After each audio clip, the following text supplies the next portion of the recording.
With me now to discuss the latest coalition appointments and Netanyahu's international campaigning, former Israeli diplomat to the United States, Yoram Ettinger, and founder and president of the Jerusalem-Washington Center, Gideon Israel. Hi, guys. Hello. Hello. Yoram, so I'd like to start with you.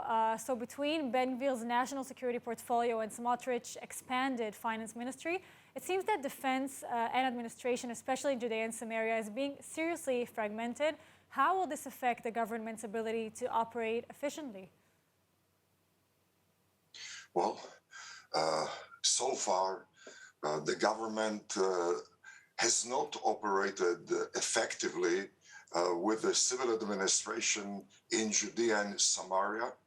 And the fact is that this has become a point of controversy in Israel, with the civil administration basing its own approach to Palestinians in the area on don't rock the boat. And don't rock the boat does not advance the interests of Israel. And in the process, it has undermined the interest of Jewish communities in Judea and Samaria. And in fact, has played or has generated a major tailwind to the Palestinian Authority, which has been a very effective production line of Palestinian Arab terrorists in the area. Now, Gideon, on that, there are fears that Israel will de facto annex part of the West Bank or at least change administrational policy. How do you see Washington reacting? Well, first of all, this is a right-wing government, and it was elected to implement right-wing policies.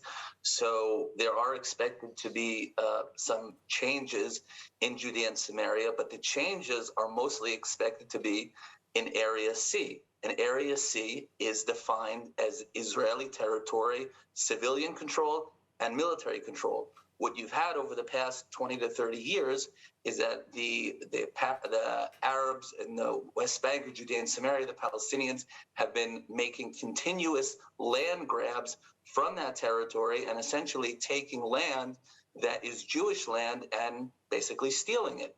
So what this government is trying to do is to implement what was supposed to be the policy for the past 30 years of Area C being totally Jewish area.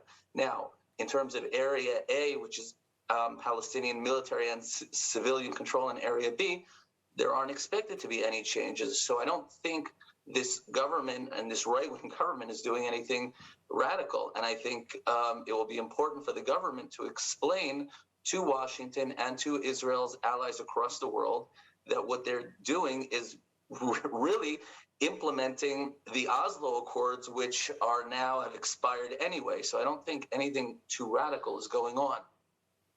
Yes, and now, Yoram, speaking of Washington concerns, Netanyahu interviewing on American media and addressing fears regarding his government's policy on LGBT rights, on Trump's meeting with anti-Semites, the Palestinians. What is he trying to achieve here, and is it working?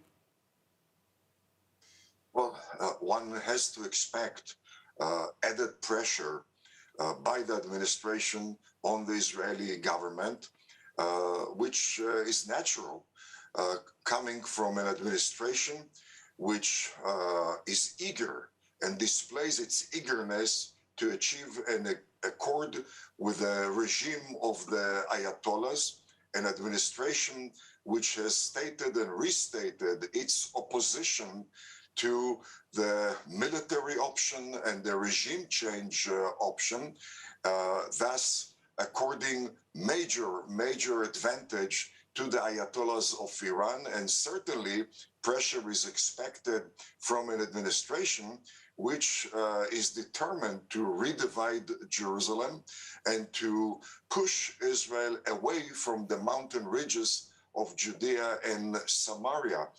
This type of pressure has been a fixed feature of U.S.-Israel relations since 1948, but for the 4 years of President Trump, who was the only American president refraining from any pressure on Israel, but we have seen worse pressure. This is not the first pressure, not the worst pressure, and not the last pressure. And hopefully, the Israeli administration will learn from precedents where Israeli prime ministers from Ben Gurion through Shamir withstood much, much tougher pressure. And the main thing to remember is that U.S.-Israel relations are not a one-way street. U.S.-Israel relations have become, in recent years, a very, very mutually beneficial two-way street, and Israel does not have to bow down to American pressure, and U.S. is not very quick, will not be very quick to cut off its nose in defiance of its own face. U.S. needs Israel for its own interest in face of Islamic terrorism.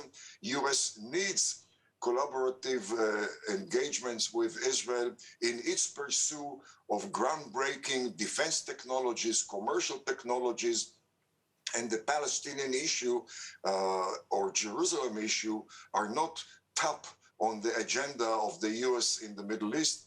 And therefore, personally, I'm very optimistic, especially now with the Republican majority in the House of Representatives, which will make it next to impossible for a president to use foreign aid in order to pressure Israel.